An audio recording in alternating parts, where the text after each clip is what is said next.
All right, guys, thanks for coming back. Johnwicksnipin back again. This is now the fifth part that I've made. I'm trying to stick to making 5 to 6 minute videos. Right away, I want to address one thing. I don't care about views anymore. I've already done enough homework with YouTube and stuff like that. I'm basically capped at this point. My earnings on a video really aren't that much. At best, sometimes I might make $15, $20. At average, it's probably $5 to $10. So it's really not a big deal. So trolls, please leave me alone.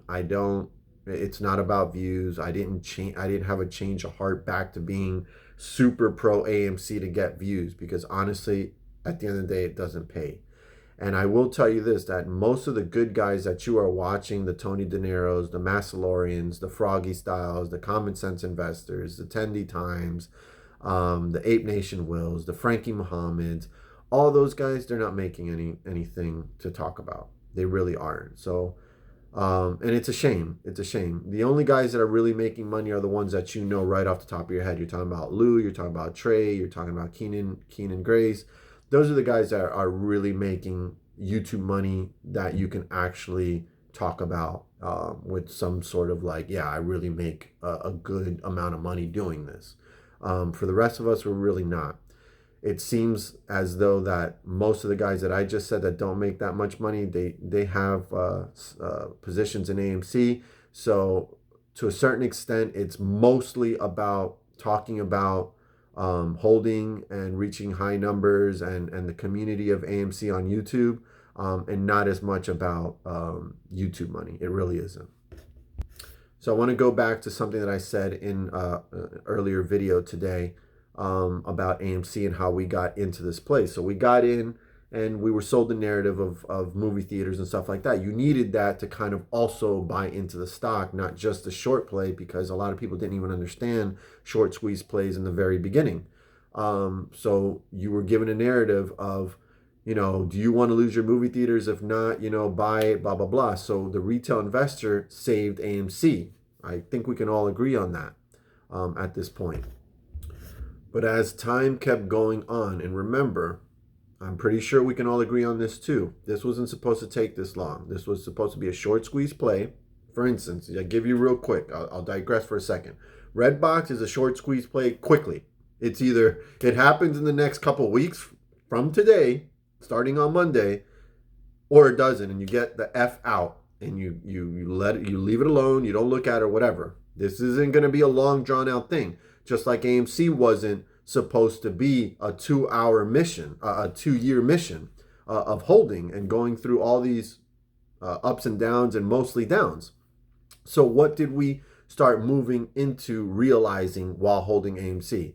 That the stock market was heavily corrupted and that there is definitely cheating going on, and it is being exposed in AMC. It was exposed in GameStop when they took away the buy button, and in AMC they've decided to suppress this for almost 2 years now. Okay, so now that everybody was starting to get on board with stock market corruption, and that's a big part of my purpose of coming onto YouTube, is to kind of show you guys that there's so much corruption going on, and they're getting away with it, and they may never pay us on the stock. Who knows? They may never pay us on this. They may figure out a way to just kind of like make it seem like you guys were wrong the whole time. We don't know, but we're going to continue to hold. Like I said, I'm not influencing anybody to do anything with their AMC shares. I'm going to continue to hold my 414 shares. I'm going to keep saying that in every part of my video, so I don't get all these people coming out like, oh, this guy's a shill. You see, now he went back to being cold again on AMC. I'm not. I still have my shares. I'm still riding them to the moon. But having said that, we all got on board with eliminating stock market corruption.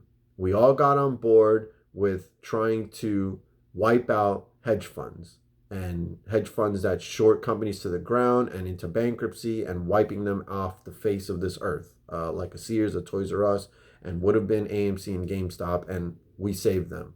But having said that, if you want to know and if you want to see the most corrupted situation, you have to pay attention to Redbox.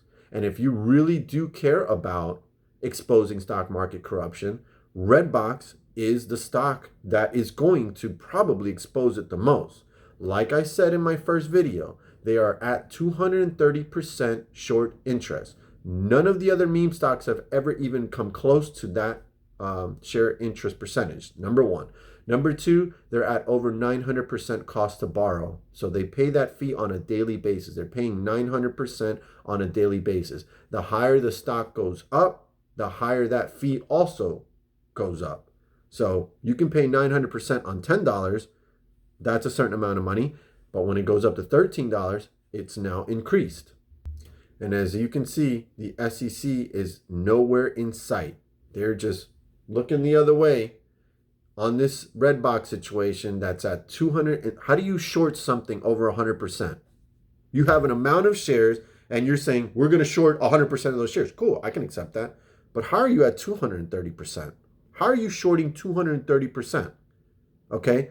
And then they're giving you a 900% cost to borrow, like basically saying if you want to keep cheating everybody, you're going to have to pay a lot of money to do it. And the SEC is nowhere to be found.